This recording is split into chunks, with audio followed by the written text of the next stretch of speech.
இந்த சுடரோட கேஸ பொறுத்தவரைக்கும் ஒரு இடியாப்ப சிக்கல் அப்படின்னு தான் சொல்லணும். மல்லிய தொடர்ந்து சிக்க வச்சுட்டே இருக்கிறாங்க தீபிகா.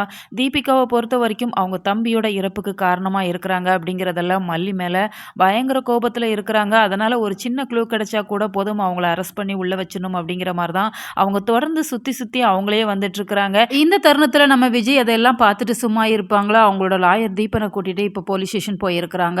அங்க போகவுமே இப்போ தீபன் கேட்ட கேள்வியினால நம்ம தீபிகா ஆடி போயிடுறாங்க. வேற வழியே இல்ல மல்லிய ரிலீஸ் பண்ணிடுறாங்க. அவங்க சொன்ன ஒரே ஒரு வார்த்தை, "நீ பழைய வெஞ்சன்ஸ்க்காக மட்டும் தான் நீ மல்லிய பழி வாங்க பார்க்குற" அப்படிங்கிற மாரி சொல்றாங்க.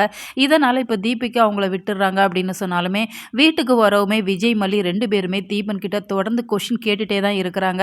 "நீங்க ஏதோ சொன்னீங்க, மல்லி மேல அவங்களுக்கு ஏதோ பழைய பகை இருக்குது அப்படிங்கிற மாரி சொல்றீங்க. அது என்னன்னு சொல்லுங்க" அப்படிங்கிற மாரி கேட்குறாங்க. ஆனா தீபன பொறுத்தவரைக்கும் அப்படியெல்லாம் இல்லையே, நான் அப்படியெல்லாம் சொல்லவே இல்லையே. எங்களுக்குள்ள நெறைய கேஸ் போயிட்டுருக்கு. அதனால அத வச்சு தான் நான் சொன்னேன் அப்படிங்கிற மாரி சொல்றாங்க. நாங்க 2 பேருமே டைவர்ஸ்க்கு அப்ளை பண்ணியிருக்கிறோம். அதனால அத வச்சு தான் நீ என் மேல பழி தீர்க்க பார்க்குறியா? அப்படிங்கிற மாரி நான் கேட்டேன். இந்த விஷயம் கமிஷனருக்குமே தெரியும் அப்படிங்கிறதால தான் நான் சொன்னேன் அப்படிங்கிற மாரி ஏதேதோ சொல்லி சமாளிக்கிறாங்க. இப்ப நாகுமே சொல்றாங்க, மல்லிய பார்த்ததுல இருந்தே அந்த இன்ஸ்பெக்டரோட முகம் சரியில்ல.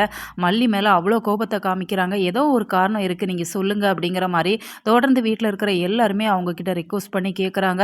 ஆனா தீபன் என்ன நினைக்கிறாரு அப்படிங்கிறதே தெரியல. அவங்களுக்கு ஓரளவு நல்லாவே தெரியும். ஏன்னா தீபிகாவோட தம்பி இறப்புக்கு மல்லி தான் காரணம் அப்படிங்கிற மாரி அவங்க தவறா புரிஞ்சுட்டு இருக்கிறாங்க அப்படிங்கிற விஷயத்த இப்ப விஜய், மல்லிக்கு அவங்க தெரியப்படுத்துனாங்க அப்படின்னு சொன்னா, ஸ்டோரி ரொம்பவே நல்லா தான் இருக்கும். ஆனா தீபன் இப்போதைக்கு மறைக்க தான் செய்றாங்க.